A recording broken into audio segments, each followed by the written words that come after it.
ಕಾಂಗ್ರೆಸ್ ಸರ್ಕಾರದ ವಿರುದ್ಧ ಸಿಡಿದೆದ್ದ ವಾಲ್ಮೀಕಿ ಸಮುದಾಯ.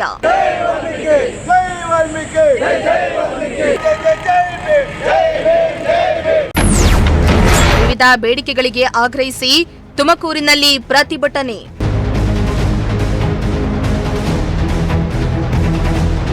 ವಿವಿಧ ಬೇಡಿಕೆಗಳನ್ನು ಈಡೇರಿಸುವಂತೆ ಆಗ್ರಹಿಸಿ ವಾಲ್ಮೀಕಿ ಸಮುದಾಯದವರು ತುಮಕೂರಿನ ಜಿಲ್ಲಾಧಿಕಾರಿ ಕಚೇರಿ ಮುಂಭಾಗ ಪ್ರತಿಭಟನೆ ನಡೆಸಿ ರಾಜ್ಯ ಹಾಗೂ ಕೇಂದ್ರ ಸರ್ಕಾರದ ವಿರುದ್ಧ ಘೋಷಣೆ ಕೂಗಿ ಆಕ್ರೋಶ ಹೊರಹಾಕಿದ್ರು.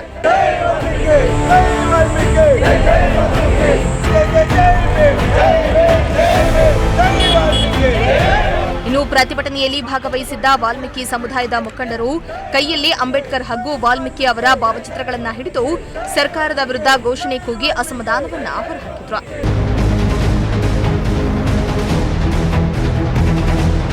ಇನ್ನು ಈ ವೇಳೆ ಮುಖಂಡರು ಮಾತನಾಡಿ, ಇನ್ನು ನಾವು ಇಂದು ಸಾಂಕೇತಿಕವಾಗಿ ಮನವಿಯನ್ನ ಕೊಟ್ಟಿದ್ದೇವೆ. 2022ರಲ್ಲಿ ಇಡೀ ವಾಲ್ಮೀಕಿ ಸಮುದಾಯ ಹೋರಾಟ ಮಾಡಿದ್ವಿ. ಆಗ ರಾಜ್ಯ ಸರ್ಕಾರ ಪರಿಶಿಷ್ಟ ಪಂಗಡಕ್ಕೆ 9% ಮೀಸಲಾತಿ ಜಾರಿ ಮಾಡಲು ಕೇಂದ್ರ ಸರ್ಕಾರಕ್ಕೆ ಶಿಫಾರಸು ಮಾಡಿತ್ತು.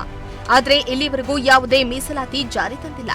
ಹಳೆ ಮೀಸಲಾತಿಯಲ್ಲಿಯೇ ಮುಂದುವರೆಸಿದ್ದು ನಮ್ಮ ಸಮಾಜಕ್ಕೆ ಅನ್ಯಾಯ ಮಾಡ್ತಾ ಇದೆ ಎಂದಿದ್ದಾರೆ. ನಾವು ಇವತ್ತು ತುಮಕೂರು ಜಿಲ್ಲಾಧಿಕಾರಿ ಕಚೇರಿ ಮುಂದೆ ಮೊನ್ನೆ ಸಭೆಯಲ್ಲಿ ತೀರ್ಮಾನ ಆದಂಗೆ ಸಾಂಕೇತಿಕವಾಗಿ ತಾಲೂಕಿಂದ ಇಬ್ರು ಮೂವರು ಕರೆಸ್ಬಿಟ್ಟು ಒಂದು ಮನವಿ ಕೊಡೋಣ ಅಂತೇಳಿ ತೀರ್ಮಾನ ತಗೊಂಡಿದ್ವಿ. ಅದರಂತೆ ಎಲ್ಲರೂ ಕೂಡ ವಿವಿಧ ತಾಲೂಕುಗಳಿಂದ ಆಗಮಿಸಿ ಇವತ್ತು ಸಾಂಕೇತಿಕವಾಗಿ ಬರೀ ಮನವಿ ಅಷ್ಟೇ ಕೊಡ್ತಾ ಇದ್ದೀವಿ. ನಮ್ಮ ಆಗ್ರಹ ಇಷ್ಟೇ, ಏನು 2022ರಲ್ಲಿ ಇಡೀ ವಾಲ್ಮೀಕಿ ಸಮಾಜ ರಾಜ್ಯಾದ್ಯಂತ ಒಂದು ಆಂದೋಲನ ಸೃಷ್ಟಿಯಾಗಿ ಸ್ವಾಮೀಜಿಯವರ ನೇತೃತ್ವದಲ್ಲಿ ಅಹೋರಾತ್ರಿ ಧರಣಿ ಕೂತ್ಕೊಂಡಿದ್ದು ಫ್ರೀಡಂ ಪಾರ್ಕಲ್ಲಿ. ಆ ಒಂದು ನಮ್ಮ ಹೋರಾಟಕ್ಕೆ ಎದುರು ರಾಜ್ಯ ಸರ್ಕಾರ ಅವತ್ತು ನಿಮಗೆ ಮೀಸಲಾತಿಯನ್ನು SCಗಳಿಗೆ 15ರಿಂದ 17, SCಗಳಿಗೆ 3ರಿಂದ 7 ಮೀಸಲಾತಿಯನ್ನು ಜಾರಿ ಮಾಡಿ ಇನ್ನು 9 ಶೆಡ್ಯೂಲ್ ಸೇರಿಸೋದಕ್ಕೆ ಕೇಂದ್ರ ಸರ್ಕಾರಕ್ಕೆ ಶಿಫಾರಸು ಮಾಡಿತ್ತು. ಆದರೆ ನಾವೆಲ್ಲರೂ ಕೂಡ ಭ್ರಮೆಯಲ್ಲಿ ತೇಲ್ತಾ ಇದ್ವಿ. ಇಷ್ಟು ದಿವಸ ನಮಗೆಲ್ಲ ಮೀಸಲಾತಿ ಸಿಕ್ಕೇ ಬಿಡ್ತು, ನಾವೆಲ್ಲರೂ ನಮ್ಮ ಮಕ್ಕಳೆಲ್ಲ ಆರಾಮಾಗಿ ಹೊಟ್ಟೆ ತುಂಬ ಉಂಡು ಸ್ವಲ್ಪ ಜನ ಅಲ್ಲಿ ಒಂದಿಷ್ಟು ಸರ್ಕಾರಿ ನೌಕರಿ ಸಿಗುತ್ತೆ, ನಾವು ಒಂದಿಷ್ಟು ಮುಂದಕ್ಕೆ ಬರ್ತೀವಿ ಅಂತ ಭ್ರಮೆಯಲ್ಲಿ ಆರಾಮಾಗಿ ಉಂಡು ಮಲ್ಕೊಂಡಿದ್ವಿ. ಆದರೆ ಇತ್ತೀಚೆಗೆ ಅದಕ್ಕೆಲ್ಲದಕ್ಕೂ ಗಾಯದ ಮೇಲೆ ಬರ ಹೇಳದಂಗೆ ರಾಜ್ಯ ಸರ್ಕಾರ 56,437 ಹುದ್ದೆಗಳನ್ನ ಏನು ಭರ್ತಿ ಮಾಡಕ್ ಹೊರಟಿದೆಯಲ್ಲ, ಆ ಭರ್ತಿಯನ್ನ ಹಳೆ ಮೀಸಲಾತಿ ಮಾದರಿಯಲ್ಲೇ ಭರ್ತಿ ಮಾಡಕ್ ಹೊರಟಿದೆ. ಹಾಗಾದ್ರೆ ಸಾಮಾಜಿಕ ಬದ್ಧತೆ ಎಲ್ಲಿ ಇಳ್ಕೊಂತು? ಈಗಾಗಲೇ ನಮ್ಮ ಪರಿಶಿಷ್ಟ ಪಂಗಡಕ್ಕೆ ಕೇಂದ್ರ ಸರ್ಕಾರದಿಂದ ಮೀಸಲಾತಿ 7% ಇದೆ, ನಮ್ಮ ಒಂದು ಹೊಸವರು ಕೂಡ 7% ಇದ್ದಾರೆ ಅಂತ ಒಪ್ಕೊಂಡಿದ್ದಾರೆ. ಅದಾಗಿ ಕೂಡ ನಮ್ಗೆ ಇವತ್ತು ಅನ್ಯಾಯ ಮಾಡಿಕೊಂಡಿರ್ತಕ್ಕಂಥ ರಾಜ್ಯ ಮತ್ತು ಕೇಂದ್ರ ಸರ್ಕಾರ ಅವ್ರ ಮೇಲೆ ಇವ್ರು ಹೇಳ್ಕೊಂತ ಇವ್ರ ಮೇಲೆ ಅವ್ರು ಹೇಳ್ಕೊಂತ ನಮ್ಮ ಸಮಾಜಕ್ಕೆ ಮೋಸ ಮಾಡ್ತಾ ಇದ್ದಾರೆ.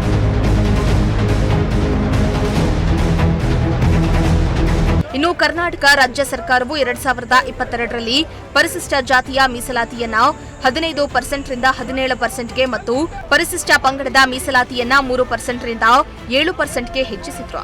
ಅದನ್ನ ಸಂವಿಧಾನದ 9ನೇ ಶೆಡ್ಯೂಲ್ಗೆ ಸೇರಿಸಲು ರಾಜ್ಯ ಹಾಗೂ ಕೇಂದ್ರ ಸರ್ಕಾರಗಳು ಕ್ರಮ ಕೈಗೊಳ್ಳದೆ ನಿರ್ಲಕ್ಷ್ಯ ತೋರ್ತಾ ಇವೆ ಎಂದು ಪ್ರತಿಭಟನಾಕಾರರು ಆರೋಪಿಸಿದ್ರು. ಈ ಕಾರಣದಿಂದ ಸಮುದಾಯದ ಹಕ್ಕುಗಳಿಗೆ ಧಕ್ಕೆಯಾಗ್ತಾ ಇದೆ ಎಂದು ಆಕ್ರೋಶವನ್ನ ಹೊರಹಾಕಿದ್ದಾರೆ. ಅಂದಿನ ಸರ್ಕಾರ ಪರಿಶಿಷ್ಟ ಜಾತಿಗೆ ಇದ್ದಂಥ 15%ರಿಂದ 17% 2% ಹೆಚ್ಚಿಗೆ ಮಾಡ್ತು. ಹಾಗೂ STಗೆ ಪರಿಶಿಷ್ಟ ಪಂಗಡ ಇದ್ದಂಥ 3%ರಿಂದ 7%ಗೆ ಹೆಚ್ಚಿಸಿ 4% ಹೆಚ್ಚುವರಿಯಾಗಿ ಮೀಸಲಾತಿಯನ್ನು ಕೊಡ್ತು. ಅದಕ್ಕೆ ಅನುಗುಣವಾಗಿ ಅಂದಿನಿಂದ ಇಂದಿನವರೆಗೆ ಎಲ್ಲ ಎಂಜಿನಿಯರಿಂಗ್ ಸೀಟ್ಗಳು ಮತ್ತು ವೈದ್ಯಕೀಯ ಸೀಟುಗಳು ನೇಮಕಾತಿ ಎಲ್ಲದರಲ್ಲೂ ಸಹ 7% ಪರಿಶಿಷ್ಟ ಪಂಗಡದವರಿಗೆ ಮೀಸಲಾತಿ ಅಡಿಯಲ್ಲಿ ಆಯ್ಕೆ ಮಾಡಿದ್ದಾರೆ.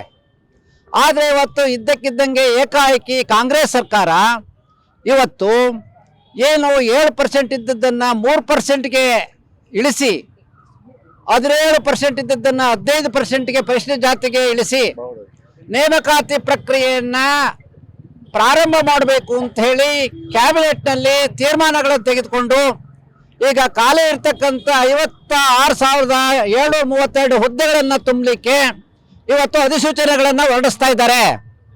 ಹೀಗಾಗಿ ಪರಿಶಿಷ್ಟ ಪಂಗಡಕ್ಕೆ ತುಂಬ ಅನ್ಯಾಯ ಆಗ್ತಾ ಇದೆ. ಏನಿವತ್ತು 7% ಇದ್ದಿದ್ರೆ ಸುಮಾರು 3,000 ಚಿಲ್ಲರೆ ಹುದ್ದೆಗಳು ನಮ್ಮ ಪರಿಶಿಷ್ಟ ವರ್ಗಕ್ಕೆ ಮೀಸಲಾಗಿರ್ತಿದ್ವು. ನಮ್ಮ ವಿದ್ಯಾರ್ಥಿಗಳಿಗೆ ಮತ್ತು ನಮ್ಮ ಪದವೀಧರರಿಗೆ ಅವಕಾಶಗಳು ಹೆಚ್ಚಿನ ಸಂಖ್ಯೆಯಲ್ಲಿ ಆಗ್ತಾ ಇತ್ತು. ಆದರೆ ಇವತ್ತು ನೋಡಿದ್ರೆ ಬರೀ 1300 ಆ ಹುದ್ದೆಗಳಿಗೆ ಸೀಮಿತಗೊಳಿಸಿರ್ತಕ್ಕಂಥದ್ದು ಇದು ಅನ್ಯಾಯ. ಇದು ಕಾಂಗ್ರೆಸ್ ಸರ್ಕಾರ ಮಾಡ್ತಕ್ಕಂಥ ದ್ರೋಹ ಅಂತೇಳಿ ನಾನಾದರೂ ಸಹ ಹೇಳಲಿಕ್ಕೆ ಇಚ್ಛೆ ಪಡ್ತೇನೆ. ಇವತ್ತೇನು ಸರ್ಕಾರಿ ನೌಕರಿನ 52,000 ಚಿಲ್ಲರೆ ತುಂಬ್ತಾ ಇದ್ದಾರೆ. ಅದರಲ್ಲಿ ನಮ್ಮದು ಏನು 1991ರಲ್ಲಿ ಎಸ್ಟಿಗೆ 3% ಇದ್ದಂಥ ಸಂದರ್ಭದಲ್ಲಿ ಉಪಜಾತಿಗಳು ಉಪಪಂಗಡಗಳು ಸಿನಾನಿಮಸ್ ನೇಮ್ಸ್ ಏನಿದ್ದಾವೆ ಅವನ್ನ 6 ಸೇರಿಸಿದ್ರು. ನಂತರ ಜನಸಂಖ್ಯೆ ಹೆಚ್ಚಾಗಿದೆ.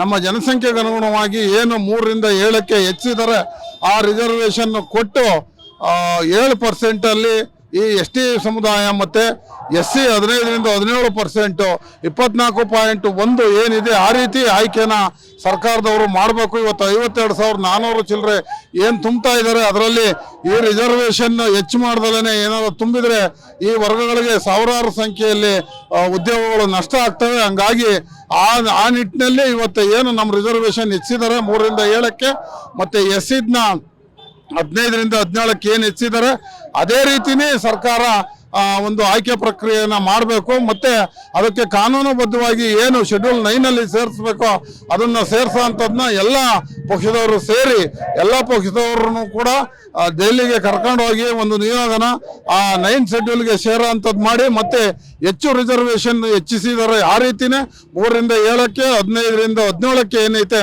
ಆ ರಿಸರ್ವೇಷನ್ ಅಡಿಲಿ ಈ ಹುದ್ದೆಗಳನ್ನ ಸರ್ಕಾರಿ ಹುದ್ದೆಗಳನ್ನ ಆಯ್ಕೆ ಮಾಡಬೇಕು. ಇಲ್ಲರಿ ವರ್ಗಗಳಿಗೆ ಹೆಚ್ಚು ಅನ್ಯಾಯ ಆಗುತ್ತೆ ಅಂತೇಳಿ ಹೇಳ್ತಾ ಇವತ್ತು ಸಾಂಕೇತಿಕ ಪ್ರತಿಭಟನೆ ರಾಜ್ಯದಾದ್ಯಂತ ಈ ಪ್ರತಿಭಟನೆ ಮುಂದುವರಿಯುತ್ತೆ ಅಂತೇಳಿ ನಿಮ್ಮ ಮೂಲಕ ಮನವಿನ ಮಾಡಿದೆ.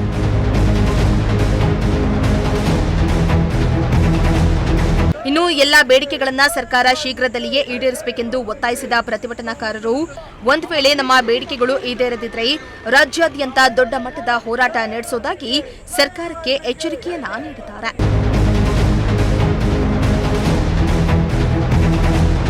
ಕ್ಯಾಮರಾ ಪರ್ಸನ್ ಶಾಬಾಜ್ ಜೊತೆ ದೀಪಕ್ ಕೆಂಕೆರೆ, ಪ್ರಜಾಶಕ್ತಿ ಟಿವಿ, ತುಮಕೂರು.